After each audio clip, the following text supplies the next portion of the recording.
जादुई तोता। एक छोटे से गांव में एक गरीब परिवार रहता था। उस परिवार में रामू और उसकी बीवी सीता उसके बेटे चिंटू के साथ रहते थे। उसी गांव में एक तोता भी रहता था। उसका नाम था रघु। वो किस्मत का धनी था।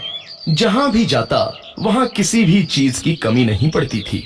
एक दिन रघु उड़ते उड़ते उस गरीब परिवार के घर गया। रघु सोचता है, अरे वाह, लगता है यहाँ आज बहुत अच्छा खाना मिलेगा।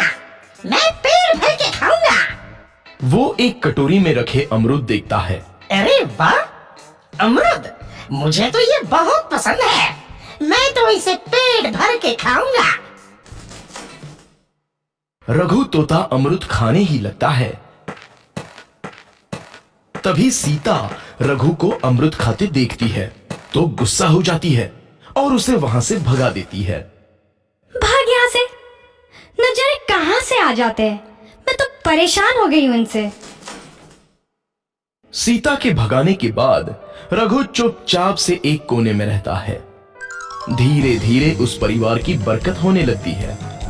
एक दिन रामू और सीता खाना खाते वक्त बातें करते हैं। आजकल हमारी बहुत तरक्की हो रही है, काम भी अच्छा चल रहा है। रामू कहता है। इस पर सीता कहती है, सच कहा, भगवान हमेशा ऐसे ही हम पर मेहरबान रहे। बेटा चिंटू भी कहता है, पिताजी, मुझे खिलौना लेके दो ना, मेरे सभी दोस्तों के पास है। रामू कहता है, ठीक है, जरूर लाऊंगा। सीता कहती है, कितने खुश है सब, मेरे परिवार को किसी की नजर ना लगे।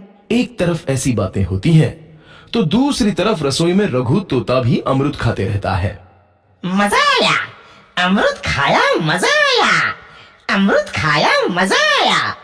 तभी सीता रसोई में आती है और रघु तोते को अमरूद खाते देख बहुत गुस्सा होती है। सीता रघु को बाहर निकालने के लिए पिंजरे में अमरूद रखती है। रघु जब अमरूद खाने लगता है तो पिंजरे का दरवाजा बंद हो जाता है और वो उसमें फंस जाता है। मुझे बाहर निकालो, मैं यहाँ फंस गया हूँ, मुझे बचाओ। अगले दिन सीता पिंजरा उठाकर बाहर दूर उस रघु को छोड़ देती है।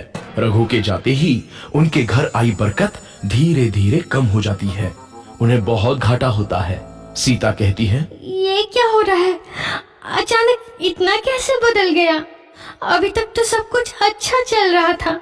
रामू कहता है, लगता है भगवान हम पर रूठ गए हैं। चिंटू भी कहता है, लगता है अब मुझे खिलौने भी नहीं मिलेंगे। और वो रोने लगता है और बाहर चला जाता है।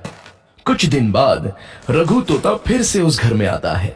वापस आया, मैं वापस आया, अब मैं जमकर अमरूद खाऊंगा। रघु सीधा रसोई घर में चला जाता है और अमरूद खाने लगता है। कुछ देर बाद सीता रसोई में आती है और रघु को देख कहती है, एक तो घर में पहले से इतनी दिक्कत चल रही है और ऊपर से ये तोता मुझे और परेशान कर रहा है। सीता रघु को वहां से भगा देती है। रघु उड़कर किसी कोने में छुप जाता है। कुछ दिन बाद धीरे धीरे उस घर की बरकत वापस आने लगती है।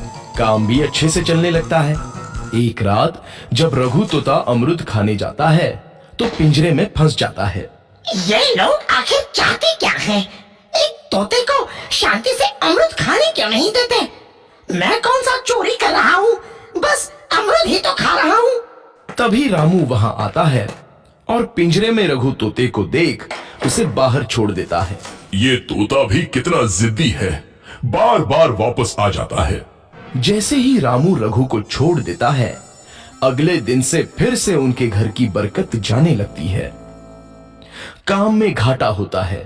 किसी को समझ नहीं आ रहा था कि ऐसा क्यों हो रहा है। रघु तोता घर आता है तो अचानक बरकत आती है और जब रघु तोता को बाहर निकालते हैं तो बरकत चली जाती है। एक दिन सीता रघु तोते के घर आने और बाहर जाने की स्थिति पर नजर रखती है। ये तोता जब भी घर आता है तो घर में बरकत आती है और जैसे ही ये घर से बाहर जाता है तो उसी के साथ बरकत भी चली जाती है।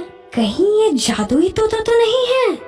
अगली बार जब ये तोता घर आएगा तो मैं इसे कहीं नहीं जाने दूंगी।